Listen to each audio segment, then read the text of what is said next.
Johnny and Pam, it's great to have you here. We've had a great day today, haven't we, here? With lots of our Culture Changers friends. We really appreciate you. And I think one of the things that's most valuable for us is your, I think, prophetic vision for, in a sense, seeing further ahead than many of us.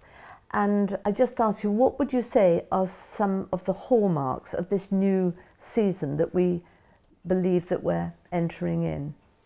I think the first thing to recognise actually is that if there's a new season, then there is the process of transitioning into the new season and therefore from an old season. So one of the things that I've engaged many people in conversation is to talk about transition, because many people are aware that things are changing, but often don't have the language to even begin any kind of thought process in regard to transition.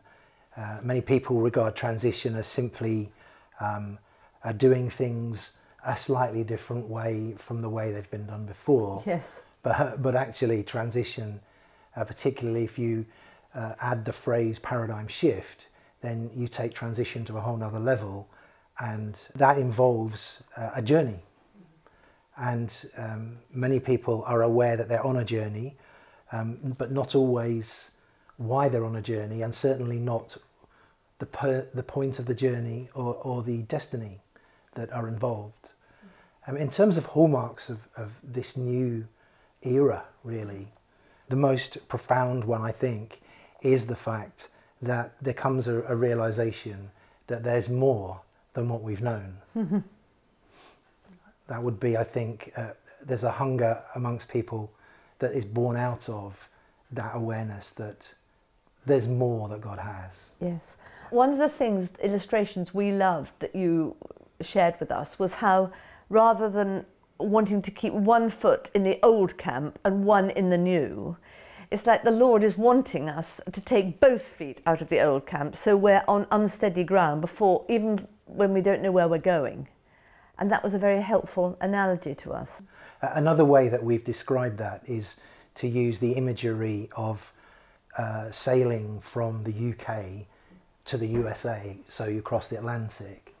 And in fact, your landmass reference points, they're there for the first 12 or 15 miles of your journey, and there for the last 12 or 15 miles of the journey. But over 90% of the journey, there are no reference points, because you're in an ocean where there's no land to be seen. And I think understanding that in order to be repositioned in a new season or a new paradigm,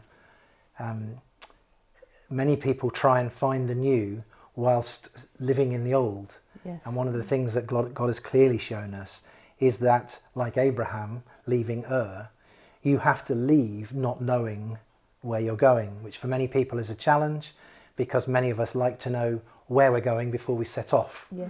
So the journey that asks us to set off, not knowing either the route or the destination, is very challenging. Yes. And really demands a level of confidence and dependence on the Lord that many of us are not used to living that way.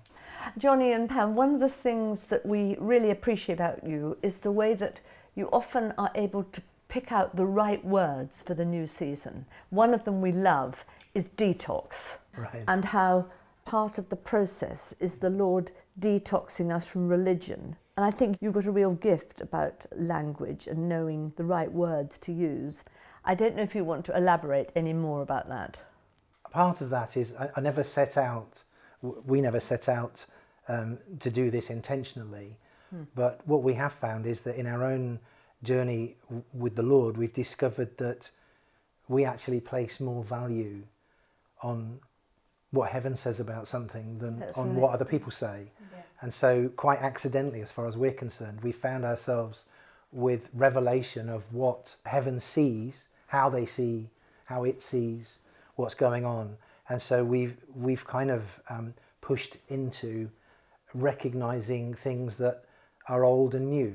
Yes. We didn't, as I say, we didn't intend that, but that's just something that's happened. And so because language can be so emotive, then when you use a particular word which everybody is familiar with, most people's definition and context for that word is one that belongs in an old season. That's right. Which, although it was perfectly acceptable, appropriate and valid. fine and valid for that season, one of the things that happens is if there's a new season, a whole bunch of recalibration and realignment has to take place because we're being recalibrated to something new.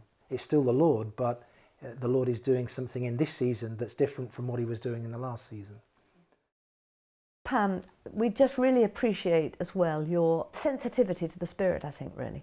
It's really helpful when we get confirmations. And I think one of the confirmations that was such a blessing to us was one day you and I went into our sitting room and the fire was burning spontaneously.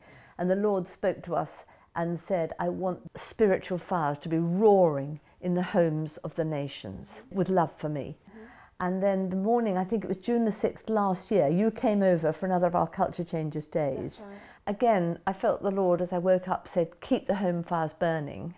And then you arrived with this amazing card saying, keep the home fires burning. What sort of happened for you to buy that card? I was just in a local art gallery and looking at the postcards and the cards that they had on display. And one that caught my eye just said, keep the home fires burning. And I just thought, I've got to buy that and give it to Hugh and Ginny. And so when I came to see you, I brought the card and said, Ginny, I don't know if this means anything to you, but I just felt the Lord say I was to buy this and give it to you. And it was the card that said, keep the home fires burning. Yeah. It was really important for us. So thank you for listening and being who you are. We really value you.